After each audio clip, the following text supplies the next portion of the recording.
Hello friends, welcome to my YouTube channel. मी यज्ञा दयानंद गुरव तुमचं माझ्या यज्ञा ई लर्निंग या चॅनलवर स्वागत करते. मुलांना आज आपण 6th स्टँडर्डचा जो सायन्स सब्जेक्टचा 4th चॅप्टर जो आहे डिझास्टर मॅनेजमेंट तो पाहणार आहोत. त्याआधी ज्यांनी चॅनल सबस्क्राईब नसेल केला त्यांनी प्लीज चॅनल सबस्क्राईब करा, बेल आयकॉनवर क्लिक करा आणि व्हिडिओज जर आवडत असतील तर व्हिडिओला लाईक करा, कमेंट करा आणि जास्तीत जास्त लोकांपर्यंत शेअर करा.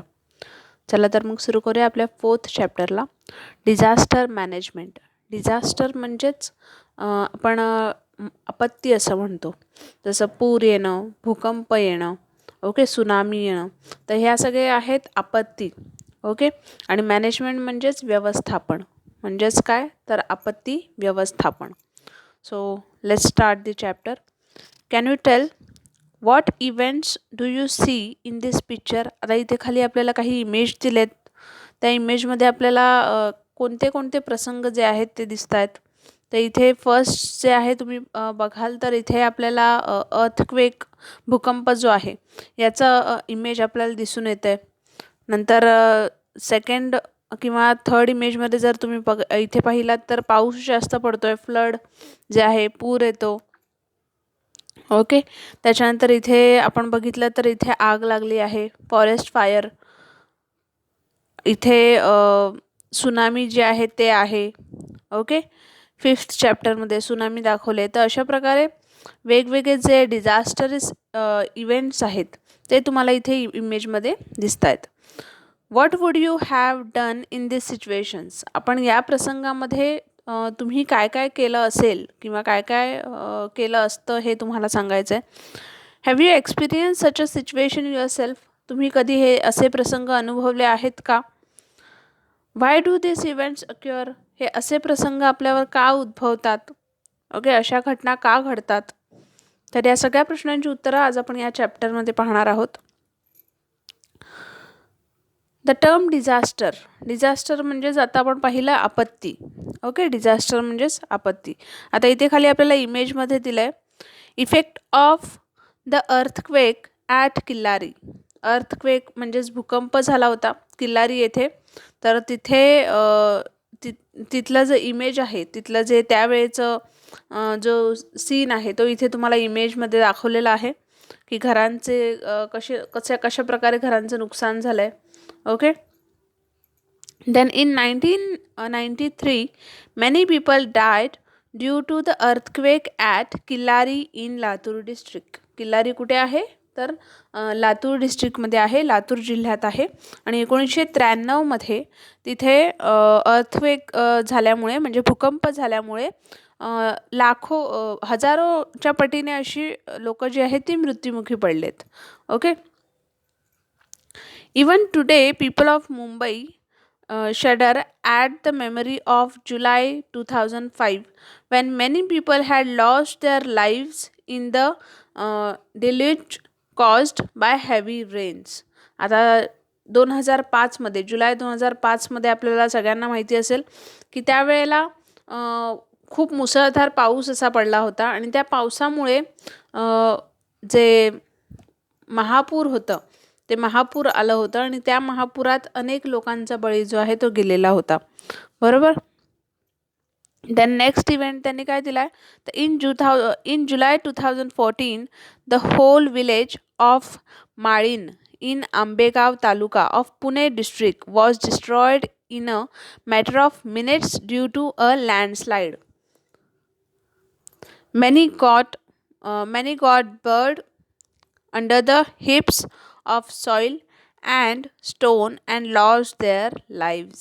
त्याने तिसरा इव्हेंट आपल्याला काय दिला आहे तर जुलै 2014 साली पुणे जिल्ह्यात जे आंबेगाव तालुका जो आहे तिथे माळीन हे जे गाव होतं त्या गावात दरड कोसळली होती, बरोबर. आणि ती दरड कोसळल्यामुळे काय झालं होतं, त्या डोंगराच्या कडेवरची जी काही घरं होती ती उद्ध्वस्त झाली आणि जी माणसं त्यात आतमध्ये जी झोपली होती तर ती माणसंसुद्धा मृत्युमुखी पडली. आपण इथे बाजूच्या इमेजमध्ये बघू शकतो the disaster at Malin village. इथे इमेज दिला आहे, यात आपल्याला दिसतंय दरड कशा प्रकारे कोसळते. डोंगराचा जो कडेचा भाग असतो तो सरकला जातो आणि मग जो तो भाग आहे तो सरळ येऊन खाली पडतो. यालाच आपण दरड कोसळणे असं म्हणतो. ओके. द नेक्स्ट इव्हेंट त्यांनी दिलं in November 2015 many people died due to the flooding caused by heavy rains in Tamil Nadu. तमिळनाडूमध्ये सुद्धा नोव्हेंबर 2015 साली खूप भरपूर प्रमाणात पाऊस पडला आणि त्याच्यामुळे सुद्धा बरीच लोक जी आहेत ती मृत्युमुखी पडली. Okay. Now what is disaster. आता हे डिझास्टर म्हणजे काय आहे तर a sudden event that caused large scale damage to life property and social aspects of a nation or society is called a disaster. Disaster म्हणजेच काय तर अचानक एखादं संकट जे आहे ते आपल्या समाजावर येतं, आपल्या राष्ट्रावर येतं आणि मोठ्या प्रमाणात लाईफ म्हणजेच जीवितहानी होते किंवा प्रॉपर्टी आर्थिक हानी होते, सामाजिक हानी जी आहे ती होते. तर अशाच या संकटांना डिझास्टर असं म्हटलेलं आहे. Now use your brain power. What disasters can occur in school or on the way to school. आता त्यांनी आपल्याला प्रश्न विचारला शाळेत येताना किंवा शाळेत असताना तुमच्यावर कोणकोणत्या आपत्ती येऊ शकतात. Okay. Then according to you what can be done to deal with such a disaster. आणि तुम्हाला जर असे काही प्रसंग तुमच्यावर आले तर मग अशा वेळेस काय करावं असं तुम्हाला वाटतं. तर ते त्यांनी इथे प्रश्न विचारलेत. Then next how and why do the following disaster occurs. आता खाली आणखीन काही डिझास्टर्स आहेत तर ते कशामुळे उद्भवतात किंवा ही आपत्ती कशामुळे येते आणि ते कसे असतात ते आपल्याला बघायचं आहे. पहिलं त्यांनी दिलं आहे floods due to heavy rain म्हणजेच भरपूर पाऊस पडल्यामुळे जो पूर येतो, महापूर येतो तो. And earthquake, lightning, a volcanic eruption etcetera. Earthquake म्हणजेच भूकंप येणं, लाइटनिंग म्हणजेच वीज कोसळते ना त्याला लाइटनिंग असं म्हणतात, आणि वोल्कॅनो इरप्शन म्हणजेच ज्वालामुखीचं जे उद्रेक होतो त्याला वोल्कॅनो इरप्शन असं म्हणतात. देन थर्ड आहे फॉरेस्ट फायर, जंगलाला जी अचानक आग लागते. Then increased risk due to high density of population in a limited area. म्हणजेच काय वाढत्या लोकसंख्येमुळे छोट्या छोट्या प्रदेशात लोकांची जी गर्दी होते. ओके. आणि त्या गर्दीमुळे ती गर्दी वाढल्यामुळे जी धोका पुढे लोकांना त्या धोक्याचा सामना करावा लागतो तर ते त्यांनी इथे सांगितलं आहे. देन रॅम्फंट अँड इरेग्युलर कन्स्ट्रक्शन म्हणजेच जे भरपूर प्रमाणात असं बांधकाम होत असतं, बिल्डिंगचं बांधकाम किंवा इतर कोणतंही, राईट. तर ते त्यांनी इथे सांगितलं आहे. इकोलॉजिकल इम्बॅलन्स म्हणजेच पर्यावरणाचा जो समतोल ढळतो आहे, जसं आपण डिफॉरेस्टेशन करून त्या ठिकाणी आपण त्या जमिनीवर मोठमोठ्या इमारती, मोठमोठे कारखाने, मोठमोठ्या कंपन्या ज्या आहेत त्या बांधतोय. तर इथे इकोलॉजिकल इम्बॅलन्स म्हणजेच तेच आहे की पर्यावरणाचा जो समतोल ढासळतोय याच्याबद्दल सांगितलेलं आहे. Terrorisms, riots and crimes resulting in bomb explosions, assaults, fire and accident etcetera. जे टेररिझम म्हणजे दहशतवादी जे असतात, ओके, किंवा राईट्स म्हणजे दंगल होणे. देन क्राईम म्हणजेच गुन्हेगारी वाढणे. बॉम्ब एक्सप्लोजन म्हणजेच बॉम्बस्फोट वगैरे होणे. आणि ॲझॉल्ट्स म्हणजेच अतिरेकी हल्ले जे होतात ते ॲझॉल्ट्स. देन फायर ॲक्सिडंट्स म्हणजेच आग लागणे, आणि ॲक्सिडंट म्हणजे अपघात वगैरे होणे. तर असे काही प्रसंगसुद्धा अचानक ह्या सगळ्या जे डिझास्टर्स आहेत ते अचानक येणारे डिझास्टर आहेत. Okay. Then disasters are two main kinds. डिझास्टर्सचे दोन मुख्य प्रकार आहेत. कोणते तर मॅनमेड आणि नॅचरल. एक आहे मानवनिर्मित आणि दुसरा आहे नैसर्गिक, नॅचरल. First earthquakes. ओके. त्याच्या आधी आपण इथे पाहूया classify the following disasters as man-made or natural. आता खाली आपल्याला काही डिझास्टर्स दिलेत तर त्यातले मॅनमेड कोणते आहेत आणि नॅचरल डिझास्टर कोणते आहेत हे आपल्याला सांगायचं आहे. बघूया आपण. पहिलं दिलं आहे फायर, म्हणजेच आग लागणे. So fire is a man-made disaster, नैसर्गिक नाही आहे हे. देन अर्थक्वेक, अर्थक्वेक हे नैसर्गिक आहे. ओके, अर्थक्वेक भूकंप. Then leakage of chemical gases, रासायनिक वायूची गळती, ही नॅचरल नाही आहे, ही मानवनिर्मित आहे. ओके. देन त्या पाईपमध्ये किंवा त्या लाईनमध्ये काहीतरी लिकेज असेल, काहीतरी फॉल्ट असेल, त्याच्यामुळे ती वायू गळती होते आणि म्हणून हे मानवनिर्मित आहे. Okay. Then storms. Okay, storm म्हणजेच वादळ, हे कसं आहे, नॅचरल आहे. देन फ्लड, पूर, of course natural. Tsunami natural. Bomb explosion मानवनिर्मित आहे. Collapse of a building, building कोसळणं, बिल्डिंग कोसळणं हे ॲक्च्युली मानवनिर्मित आहे. कारण जेव्हा एखादी बिल्डिंग कोसळते तर ती लगेच ती कोसळली जात नाही. तिच्यात जे काही मटेरियल यूज केलं जातं ते पुअर क्वालिटीचं असतं, और ती बिल्डिंग जी असते ती खूप जुनी असते. तर अशा सिच्युएशनलाच ते बिल्डिंग जी आहे ती कोसळते. त्याच्यामुळे हे नॅचरल डिझास्टर असं नाही येणार, मानवनिर्मित डिझास्टर असं आपण म्हणू शकतो याला. देन वॉर, युद्ध जे होतं ते सुद्धा मानवनिर्मित आहे. फॉरेस्ट फायर, जंगलाला जी आग लागते, वणवा लागतो, हा नैसर्गिक मध्ये येऊ शकतो, पण मॅनमेड सुद्धा येऊ शकतो. कन्फ्युजन आहे. Then earthquake. ओके, आता आपण अर्थक्वेककडे वळूया. अर्थक्वेक म्हणजेच भूकंप. Movement in the interior of the earth release tremendous amounts of energy. This causes seismic waves leading to movements of the earth's surface like tremors, shaking, cracking up, etc. म्हणजेच काय, तर पृथ्वीच्या आत म्हणजे पृथ्वीच्या भूगर्भात जी हालचाल होते ती प्रचंड प्रमाणात ऊर्जेचं जे उत्सर्जन आहे, ऊर्जा जी आहे ती रिलीज करत असते, तिचं उत्सर्जन करत असते. आणि त्याच्याच याच्यामुळे जी हालचाल पृथ्वीच्या पृष्ठभागात होते त्यामुळेच हे जे भूकंप जे आहे हे त्याच हालचालीमुळे ही जी आपत्ती आहे ती येते. ओके. आणि त्याच्यामुळे काय होतं, तर such vibrations or quaking in the earth's crust is known as an earthquake. आणि जे व्हायब्रेशन म्हणजे जमिनीचं थरथरणं, हलणं किंवा जमिनीवर भेगा पडणं, अशा ज्या घटना असतात यालाच आपण अर्थक्वेक असं म्हणतो, भूकंप असं म्हणतो. Okay. It is believed that besides other causes, man-made causes like mining and constructions of big dams can also lead to earthquake. आणि ज्या बाकी नैसर्गिक आपत्ती आहेत त्या तर नॅचरल जे आहेत त्या आहेत, but due to manmade. Okay, म्हणजे अशी मोठमोठी धरणं बांधणं किंवा मायनिंग म्हणजे खाणकाम जे आपण करतो ना, खाणीचं काम, खाण खोदण्याचं. सो हे सगळी कामं हे सगळं जमिनीच्या खाली होत असतं, राईट. ते याच्यामुळे सुद्धा जमिनीवर याचाही इफेक्ट पडतो आणि त्याच्यामुळे सुद्धा भूकंप जो आहे तो अर्थक्वेक हा होऊ शकतो.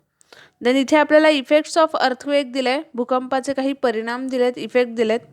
Destruction of infrastructure, that is buildings, bridges, roads, railway tracks etcetera.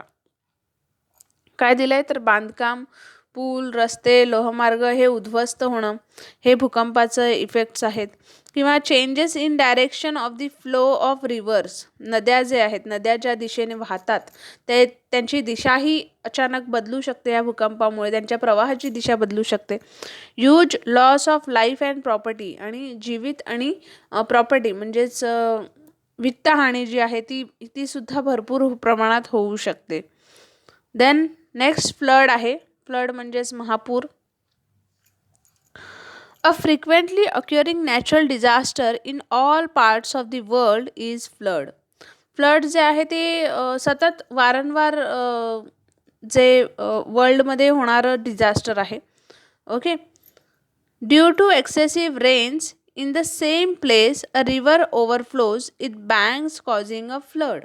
आणि एकाच ठिकाणी जास्त पाऊस पडल्यामुळे, जास्त प्रमाणात पाऊस पडल्यामुळे त्या नदीच्या पात्रात पाणी जे आहे ते जास्त जास्त प्रमाणात जमा होतं आणि मग पुराचं संकट जे आहे ते त्या गावावर किंवा त्या ठिकाणावर येतं. Okay. The water drainage system in big cities falls short when there is a heavy rainfall. आणि जे वॉटर ड्रेनेज म्हणजे जे पाणी साठवण्याचं जे काही साठे असतात किंवा पाण्याचा जो निचरा करणारी जी व्यवस्था असते ती तिथे अपुरी पडते. ओके. त्याच्यामुळे काय होतं, तर ह्या हेवी रेनफॉलचा फटका जो आहे तो फ्लडच्या मार्फत लोकांना मिळतो. Resulting in choking of gutters, जे नाले असतात ते तुंबतात, बरोबर, गटर्स तुंबतात. देन ड्रेनेज लाईन, जे ड्रेनेज लाईन असतात ते सुद्धा चोकअप होतात. Water overflows on the roads and surrounding areas and even enter nearby houses. आपल्या घरात सुद्धा पाणी शिरतं अशा वेळेला, रस्त्यावर पाणी तुंबतं, राईट. तर हे सगळं का होतं, तर ड्यू टू फ्लड. आणि पाण्याचा आपण जो निचरा करण्याची जी व्यवस्था असते ती योग्य पद्धतीने ती केलेली नसते. ओके. ती कुठेतरी व्यवस्था जी आहे ती अपुरी पडते. त्याच्यामुळे फ्लडला आपल्याला सामोरं जावं लागतं. Now let's see effects of flood. Huge loss to life and property. मोठ्या प्रमाणावर जीवित आणि वित्तहानी होते. देन सॉईल इरोजन, माती जी आहे, जमीन जी आहे, जमिनीची धूप होते. ओके. माती जी आहे तिची धूप होते. डिस्ट्रक्शन ऑफ स्टँडिंग क्रॉप्स, जे पीक आहे त्यांचंही नुकसान होतं. After effects of flood like spread of disease and epidemics affecting the health of the people. पूर जर ओसरला नाही तर काय होतं, पूर म्हणजे हा जो फ्लड आहे तो येऊन गेल्यानंतरही लोकांना आजार किंवा इतर जी रोगराई आहे ते सुद्धा लोकांना याचा सुद्धा सामना करावा लागतो. Okay. Then next is storms. Storm म्हणजेच वादळ. सो इथे आपण इमेजमध्ये बघू शकतो स्टॉर्म म्हणजे झाडाची काय अवस्था झाली. Okay. The formation of high and low air pressure belts in the atmosphere causes changes in weather resulting in strong winds or storms. म्हणजेच काय, तर हवेत निर्माण होणारे जे कमी आणि जास्त दाबाचे जे पट्टे असतात त्यामुळे काय होतं, त्यामुळे हवामानात जे बदल घडून येतात आणि जो वाऱ्याचा जो वेग आहे तो जास्त प्रमाणात वाहू लागतो आणि वादळ निर्माण होतात. ओके. हवेचा जो दाब असतो, कमी आणि जास्त दाबाचे जे पट्टे असतात ते तयार होतात. त्याच्यामुळे हवामानात जे बदल घडतात आणि या बदलांमुळे जे वारे आहेत ते वेगाने वाहू लागतात आणि तेव्हाच हे वादळ जे आहे ते निर्माण होतं. Effects of storm.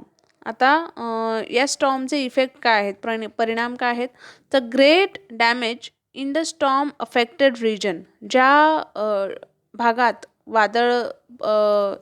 वादळ येतं त्या भागात बऱ्याच प्रमाणात लोकांचं नुकसान होतं. Tremendous losses to life and property.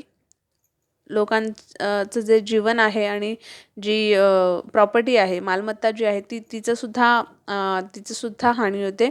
Disruption of electric supply. वीज पुरवठा सुद्धा खंडित होतो अशा ठिकाणी. Disruption of transport and communication म्हणजेच दळणवळण जी यंत्रणा असते, दळणवळण इन द सेन्स एका ठिकाणावरून दुसऱ्या ठिकाणी जर आपल्याला जायचं असेल तर ती सेवासुद्धा आपल्यासाठी खंडित होते. Okay. The next forest fire म्हणजेच जंगलात जी आग लागते त्याला आपण वणवा असं म्हणतो. इथे आपण इमेजमध्ये पाहू शकतो. तर त्याच्यामुळे काय नुकसान होतं, तर a forest fire is an uncontrolled fire in a forest pasture or grassland due to natural or manmade cause. आता फॉरेस्ट फायर हे काय आहे, हे नॅचरलसुद्धा आहे आणि मॅनमेडसुद्धा आहे. याच्यामुळे काय होतं, तर ही जी आग असते ती अनकंट्रोल्ड असते, म्हणजे आपण तिच्यावर कंट्रोल करू शकत नाही. Okay.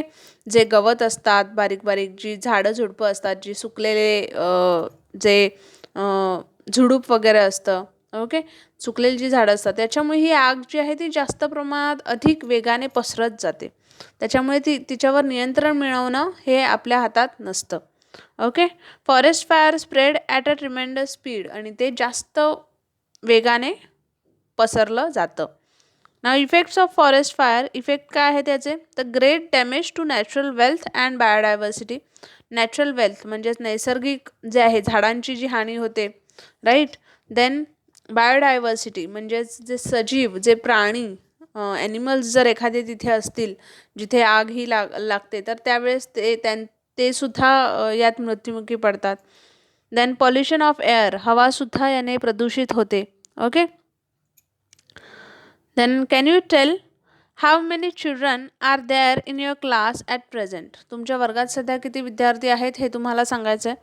Then what would happen if 5 time this number sat in your class.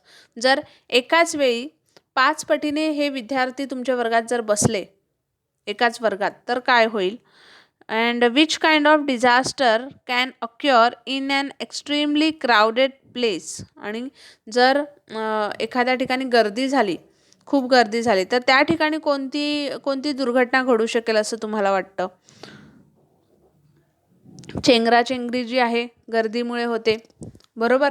श्वास घ्यायला आपल्याला त्रास होतो जर जास्त गर्दी असेल तर. ओके. सो या सगळ्या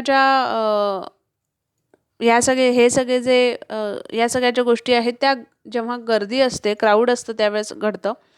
देन डिझास्टर मॅनेजमेंट. आता डिझास्टर मॅनेजमेंट म्हणजेच ही जी आपत्ती आता आपण वर पाहिली, तर ही कशा पद्धतीने आपल्याला आपण टाळू शकतो. ओके. कशा प्रकारचं आपल्याला व्यवस्थापन करायला हवं ते त्यांनी सांगितलं आहे. Community participation and disaster management are closely related. Community participation म्हणजेच लोकांचा सहभाग असणं, आणि डिझास्टर मॅनेजमेंट म्हणजे आपत्ती व्यवस्थापन, हे खूप क्लोज यांचं रिलेशन आहे. Taking steps to prevent disaster, making plans to face disaster and developing the capacity for that is called disaster management. आणि हे डिझास्टर जे आहे, ही आपत्ती जी आहे ती टाळणं, या आपत्तींना तोंड देण्यासाठी ज्या वेगवेगळ्या योजना तयार केल्या जातात, आणि त्यासाठी जी त्यांच्यात कपॅसिटी असते, जी क्षमता असते, ती मिळवणं, आणि हे सगळं जे कामं आहेत ही कोण करतं? तर डिझास्टर मॅनेजमेंट करतं. ओके. यालाच आपण डिझास्टर मॅनेजमेंट असं म्हणतो. Now capacity for that is called disaster management. Okay. To prevent or reduce damage caused by natural or man-made disaster, emergency planning and management is required. आणि natural किंवा man-made disaster जर आपल्याला रोखायचं असेल, किंवा ते झाल्यानंतर जे नुकसान आहे याच्यामध्ये, ते नुकसान टाळण्यासाठी, होऊ नये म्हणून नुकसान टाळण्यासाठी आपल्याला आपत्कालीन ज्या सेवा आहेत किंवा जे नियोजन आहे याची जास्त गरज असते. नाव इन्स्टिट्यूट ॲट वर्क. आता इन्स्टिट्यूट कोणकोणत्या या आपत्ती व्यवस्थापनाचं काम करतात, डिझास्टर मॅनेजमेंटचं काम करतात. So the national disaster management authority was establish in 2005. कोण करतं? तर नॅशनल डिझास्टर मॅनेजमेंट. हे कधी एस्टॅब्लिश झालं, कधी याची स्थापना झाली? तर 2005 it undertakes planning and implementation of disaster management work. ते काय करतं? तर आपत्ती व्यवस्थापनाचं नियोजन करण्याचं जे काम आहे ते ही संस्था करते. Then always remember, during a disaster helping and supporting each other is our moral responsibility. आता नेहमी लक्षात ठेवा की आपत्ती जेव्हा येते तेव्हा एकमेकांना आपल्याला मदत करायला पाहिजे, एकमेकांना सहकार्य केलं पाहिजे. ओके. आणि ही आपली मोरल रिस्पॉन्सिबिलिटी आहे, ही आपली नैतिक जबाबदारी आहे. आता इथे खाली आपल्याला contact them for disaster management. आता इथे खाली आपल्याला काही कॉन्टॅक्ट नंबर दिलेत, ज्याच्यावर तुम्ही डिझास्टर जर इन फ्युचर डिझास्टरचा जर तुम्हाला सामना करावा लागला तर आपल्याला या नंबरवर कॉल करता येईल. पोलिसांचा नंबर दिला आहे 100. देन फायर ब्रिगेड अग्निशमनचा नंबर दिला आहे 101. ॲम्ब्युलन्स दिला आहे 102. Disaster management cell 108. Okay. Then remedies and preventive measures. आता काही रेमेडियल अँड प्रिव्हेंटिव्ह मेजर्स आहेत, म्हणजे उपाययोजना काही आहेत. तर let's see. Let us see what precautions we can take before or in the event of a natural or man-made disaster. Natural किंवा man-made disaster झालं तर आपल्याला कोणती काळजी जी आहे ती घ्यायला हवी. Keep watching T V and radio news and bulletin. तुम्ही जे रेडिओ बघता, टी व्ही बघता किंवा बातम्या ज्या बघता त्याच्याकडे सतत त्या बघितल्या पाहिजेत आपण. Use battery operated radios and mobiles. आणि जे बॅटरीवर जे चालणार रेडिओ असतो किंवा जो मोबाईल असतो तो वापरा. Heed the warnings issued by meteorological department carefully. हवामान खात्याने जे काही आपल्याला सूचना दिल्या असतात, स्पेशली वादळ जेव्हा येतं तेव्हा, तर त्या काळजीपूर्वक ऐका. नंतर त्यांनी दिलं यूज द वेबसाईट www.imd.government.in ह्या वेबसाईटचा वापर करा. Then fifth, landslides occur in hilly areas due to a cloudburst or heavy rains. On such occasions, do not take shelter at the foot of a hill. आता जे landslide होतं म्हणजे जो डोंगर जो दरड कोसळते, ओके, तर हे केव्हा होतं, जेव्हा क्लाउड ब्रस्ट म्हणजेच ढगफुटी होते किंवा हेवी रेन्स जास्त प्रमाणात पाऊस जो आहे, अतिवृष्टी जी आहे ती होते, त्यावेळेस अशा प्रकारचे प्रसंग जे आहेत ते येतात. तर अशा वेळेला डोंगराच्या पायथ्याशी थांबू नका, आश्रयासाठी डोंगराच्या पायथ्याशी थांबू नका. During flood do not linger in houses or areas on river banks. Seek shelter in other safe place. Move to safer place at a greater height. Do not step into the water currents or drive a vehicle into them. आता जेव्हा flood येतो म्हणजे नदीला जेव्हा पूर आला की नदीकाठचे जे परिसर असतात त्या परिसरात किंवा घरात न थांबता एखाद्या दुसऱ्या सुरक्षित ठिकाणी थांबा आणि शक्यतो उंचावर जाऊन थांबा. वाहत्या पाण्याचा जो प्रवाह असतो त्यात जाऊ नका. ओके, वाहने पुढे नेऊ नका. हे सगळे त्यांनी इन्स्ट्रक्शन दिलेत. Then during an earthquake roads split open, the ground cracks, railway tracks get uprooted. Hence, when moving from one place to another, ensure that the road is safe further on. जेव्हा earthquake होतो, जेव्हा भूकंप होतो, तेव्हा रस्ता काय होतो, त्या रस्त्याचे दोन डिवायडर वेगवेगळे पार्ट पडतात, ते दुभंगतात. ओके, जमिनीला भेगा पडतात. तर अशा वेळेला रेल्वेचे रूळ उखडले जातात. त्यामुळे एका ठिकाणाहून दुसऱ्या ठिकाणी जाताना पुढचा जो मार्ग आहे, पुढचा जो रोड आहे तो व्यवस्थित आहे की नाही याची खात्री करा आणि मगच पुढे जा. Then take shelter in relief camps as they provide medicines, food packets, drinking water, first aid etcetera. नंतर काय त्यांनी सांगितलं तर मदत केंद्र जे आहे किंवा ज्या कॅम्प्स आहेत, छावणी जे आहेत, त्यांचा आसरा घ्या. त्यांच्याकडनं जेणेकरून काय होईल, आपली जी औषधं आहेत किंवा अन्नाची पॅकेटं, पाणी किंवा फर्स्ट एड जे आहे, ह्या सगळ्या हेल्प जे आहेत ते आपल्याला लवकरात लवकर मिळू शकतील. To get protection from fire, use fire extinguisher in public places like school, hospital, railway station etcetera. आता आगीपासून बचाव करण्यासाठी शाळा किंवा हॉस्पिटल किंवा रेल्वे स्थानक या ठिकाणी जे फायर एक्सटिंग्विशर असतं, तुम्ही इथे खाली इमेजमध्ये आपल्याला दिसत असेल, हे जे आहे हे या माणसाने हातात धरले, हे आहे फायर एक्सटिंग्विशर. ओके, याच्यामुळे काय होतं, आग विझवण्यासाठी याचा वापर जो आहे तो केला जातो. तर याचा वापर करा असं त्यांनी सांगितलं. देन फर्स्ट एड, प्रथमोपचार काय आहेत हे आपण बघूया. In day to day life sometimes we have to face disasters or accidents of varying proportions. On such occasions, it is necessary to give some immediate aid even before medical treatment become available. म्हणजेच काय तर day to day लाईफमध्ये जे काही disaster आहेत, okay, किंवा जे काही ॲक्सिडेंट्स वगैरे आहेत, या सगळ्याला आपल्याला सामोरं जावं लागतं. आणि काही जे डिझास्टर ते लहान असतात तर काही मोठे असतात. ओके, आणि या अशा वेळेला आपल्याला फर्स्ट एड मिळणं हे खूप गरजेचं असतं. Then external bleeding. आता ह्याच्यात त्यांनी नंतर कोणकोणत्या गोष्टी उद्भवू शकतात हे आपल्याला सांगितलं आहे. एक्सटर्नल ब्लिडिंग म्हणजेच रक्तस्राव जो होतो बाहेर तो आहे. So if a person is bleeding, first make him sit or lie down comfortably. Keep the bleeding part of the body above the level of the heart and clean it with water. काय त्यांनी सांगितलं, जर एखाद्या व्यक्तीचं रक्त जे आहे ते ब्लिडिंग जर होत असेल, रक्तस्राव जर होत असेल, तर अशा वेळेला जो ज्या ज्या अवयवातून रक्त येते, म्हणजे इथे इमेजमध्ये आपण बघू शकता पायातून रक्त येते, तर मग तो भाग जो आहे, तो अवयव जो आहे, तो हृदयाच्या लेवलला आणून उंच ठेवून जखम जी आहे ती पाण्याने स्वच्छ धुवावी. Okay. Then second, burns and scalds. Okay. Second जे आहे भाजणे किंवा पोळणे. ओके. सॉरी. बर्नमध्ये मायनर बर्न्स आणि सिरियस बर्न आहे. So minor burn, the injured part should be washed with water or held under water.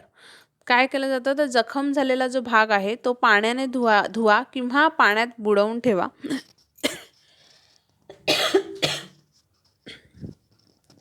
Give the victim water to drink. ज्याला भाजलेला आहे त्याला पाणी पिण्यास द्या. Then clean the wounds using a cotton swab soaked in an antiseptic solution. आणि निर्जंतुक पाण्याच्या द्रावणात तो कपडा भिजवा, म्हणजे डेटॉल वगैरे आपण आता यूज करतो. सो ते यूज करून जी जखम आहे ती हलक्या हाताने पुसायला सांगितले. Do not apply oily ointment. आता ह्याच्यात ऑइली असं तेलकट मलम जो आहे तो काही लावायचा नाही आहे. Cover wounds using dry dressing. आणि जखम जी आहे ती कोरड्या फडक्याने, कोरड्या जो ड्रेसिंगचा जो ड्रेसिंग टेप जी असते, पट्टी जी असते, त्याने ती जखम झाकायची आहे. आता सिरियस बर्न जर झालं असेल, म्हणजे गंभीर जर भाजलं असेल, जास्त प्रमाणात भाजलं असेल, तर गिव्ह इमोशनल सपोर्ट. त्याला मानसिक आधार द्या. Cover the wounds with sterilised cloth. जो स्टेरलाइज क्लोथ आहे, म्हणजे निर्जंतुक कापड आहे, त्याच्यावर जंतू नाही आहेत, तर अशा कापडाने तो भाजलेला भाग जो आहे तो झाका. Remove jewellery, shoes etcetera if easily possible. त्याचे ज्वेलरी किंवा शूज जे आहेत, दागिने, शूज जे बुटं आहेत, ती इझिली जर काढता येत असतील तर ती काढा. Do not touch or burst the blister on the skin. त्वचेवर आलेले जे फोड आहेत, ओके, ते फोडू नका. Do not apply oily ointment. पुन्हा इथे तेलकट मलम जे आहे ते लावू नका. Do not try to remove the cloth if it is stuck to the burned skin. जर कापड एखादं त्या भाजलेल्या ठिकाणी चिकटलं असेल, ओके, तर त्याला काढण्याचा प्रयत्न करू नका. If the patient is conscious, give water to drink but avoid tea or coffee or other stimulating drink. जर जो पेशंट आहे, जो भाजलेला आहे, तो कॉन्शियस आहे, म्हणजे तो शुद्धीत नसेल, तर मग त्याला पाणी द्या पिण्यास. ओके. आणि चहा, कॉफी किंवा बाकीचे जे पेय आहे ते देऊ नका. Get medical aid at once. आणि तातडीने त्याला मेडिकल हेल्प जी आहे ती त्याला मिळवून द्या. Okay. Then sunstroke.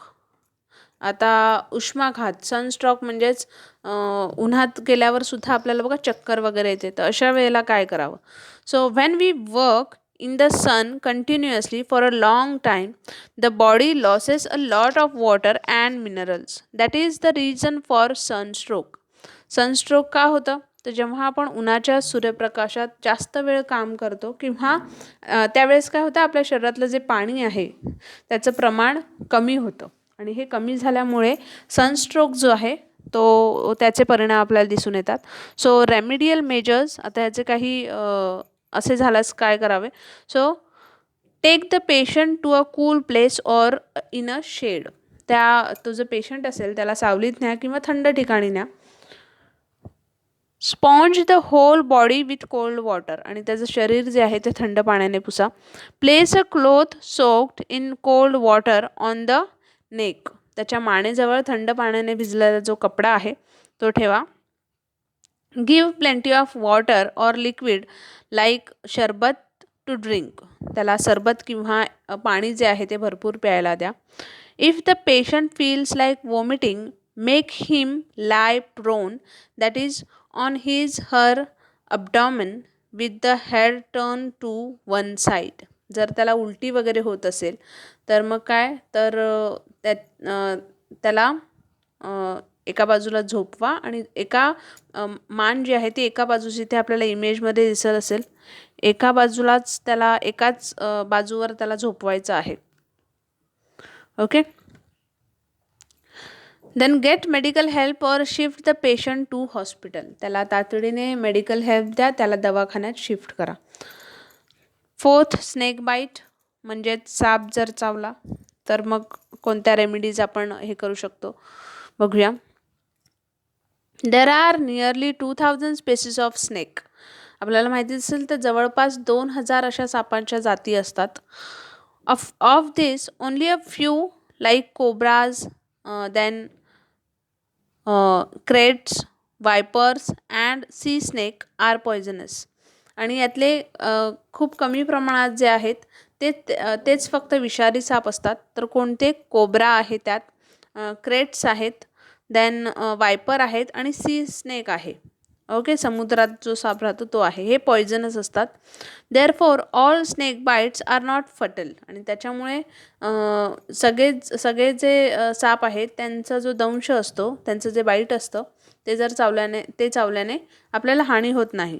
However fear causes several psychological shock which can result in death.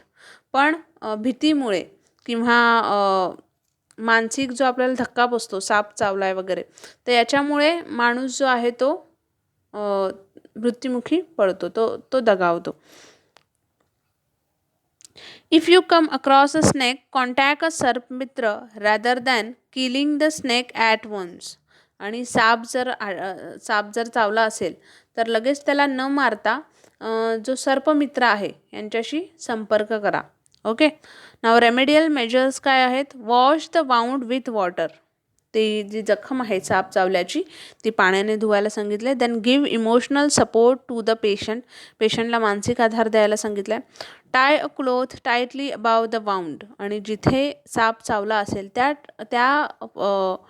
त्या जखमेपासून वरच्या बाजूला थोडंसं वर आपल्याला क्लोथ जो आहे, कपडा जो आहे तो टाईट बांधायचा आहे, घट्ट बांधायचं आहे, जेणेकरून जे ब्लड असतं, जे साप चावल्यामुळे काय होतं, आपलं जे रक्त आहे त्या रक्तात ते विष जे आहे ते मिसळलं जातं.